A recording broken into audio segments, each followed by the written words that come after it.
Bonjour à tous, bienvenue sur ma chaîne d'information. Aurélie Konaté figure parmi les élèves qui ont marqué l'histoire de la Star Academy.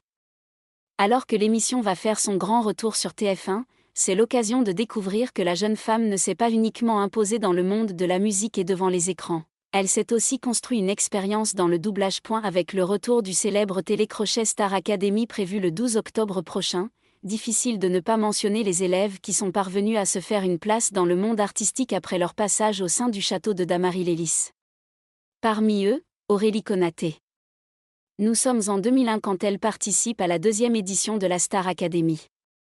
À l'époque, la jeune femme, alors ancienne membre du groupe Foxy avec qui elle a sorti son premier single, n'a qu'une très mince expérience dans le monde du 4e article. Néanmoins, son talent pour le chant et la danse classique lui permet très rapidement de devenir l'une des muses du chorégraphe Kamel Wally.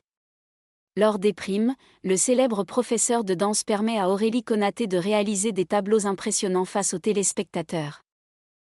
Aujourd'hui, force est de constater que la formation dont a bénéficié Aurélie Konaté au sein de la 2e saison de la Star Academy sur TF1 lui a ouvert de nombreuses portes.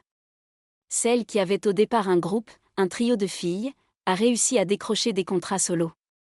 Mais elle n'a pas uniquement connu le succès dans le monde de la musique. Les cours de théâtre dispensés par Oscar Sisto lui ont également permis de se passionner pour la comédie. À sa sortie du château aux portes de la demi-finale, celle qui a durant un temps porté le pseudonyme Eden Lee a donc construit peu à peu sa carrière de comédienne. Aurélie Konaté est depuis apparue au casting de plusieurs séries à succès, comme Camping Paradis, Plus belle la vie, Chante, Alice Nevers, Le juge est une femme ou encore Demain nous appartient. En 2022, elle a aussi rejoint la distribution du téléfilm À la folie d'Éric Métayer et Andrea Bescon, où elle a incarné le rôle de Yasmine.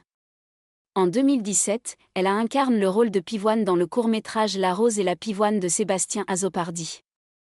Aurélie Konaté s'est aussi construit une expérience sur scène, tant en tant que chanteuse que comédienne en figurant à l'affiche des comédies musicales telles que Belle Belle Belle et Sister Act d'Alan Menken. Sur les planches, elle a également joué dans la pièce Intramuros d'Alexis Michalik. Véritablement passionnée par son métier, Aurélie Konaté n'a jamais cessé d'enchaîner les expériences artistiques depuis qu'elle a quitté l'aventure Star Academy.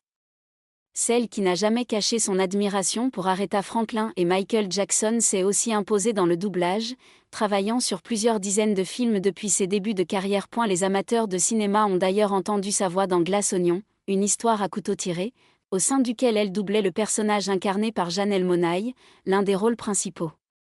Aurélie Konaté a aussi doublé Letitia Wright au sein des 2 volets du blockbuster Black Panther. Les fans de 50 nuances plus sombres ont peut-être entendu sa voix lorsque le personnage d'Anna passait à l'écran. À ce jour, la comédienne âgée de 48 ans a doublé plus d'une centaine de personnages sur le petit et le grand écran. Une carrière particulièrement impressionnante. Merci à tous d'avoir regardé ma vidéo, laissez un commentaire et n'oubliez pas de vous abonner à ma chaîne.